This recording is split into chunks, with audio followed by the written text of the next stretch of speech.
اور دشمنوں کو جو پاکستان کے اینٹی پاکستان ایلیمنٹ ہیں ان کو اپنے معاملات کو مزید پینیٹریٹ کرنے کا موقع مل رہا ہے.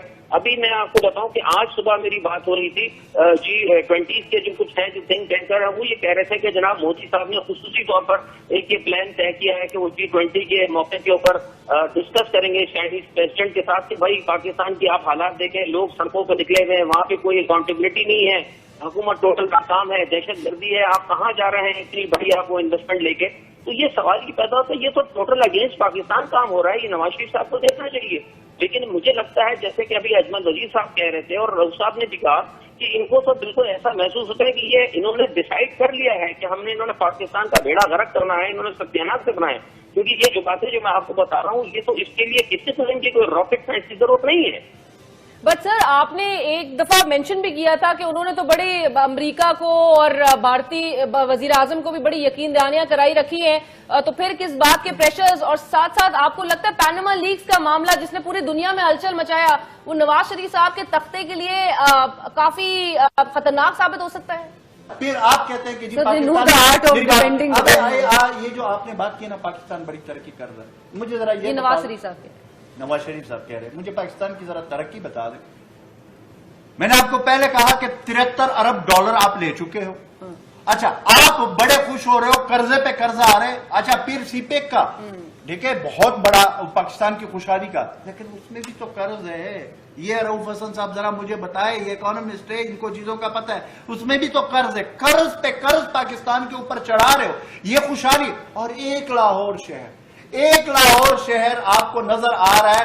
دوسرا مجھے یہ بتا دے کہ بلوچستان, خیبر پختونخوا, وفاق کی جو ذمہ داری ہے, فاٹا اور پھر دوسری گلگت, وہاں پہ کیا کر رہے ذرا بتاؤ نا. کیوں صرف ایک شہر پہ؟ اور پنجاب کی بھی میں آپ کو بتا دوں یہ صرف جی ٹی روڈ کچھ اور لاہور, اس کے لیے پنجاب کا بھی اس سے برا حال ہے, خیبر پختونخوا سے اس کے برا حال ہے, ان وہاں کے غریب لوگوں کا کوئی نہیں پوچھ رہا. نپا ہم ترقی کر رہے ہیں, ہمارے خلاف انٹرنل اور ایکسٹرنل سازشیں ہو رہی ہے. اور پاکستان میں جو نعرے آپ نے ابھی چند دن پہلے سنے اس پہ پاکستانی اسٹیٹ نے کیا کیا ہے مجھے بتائیں نا.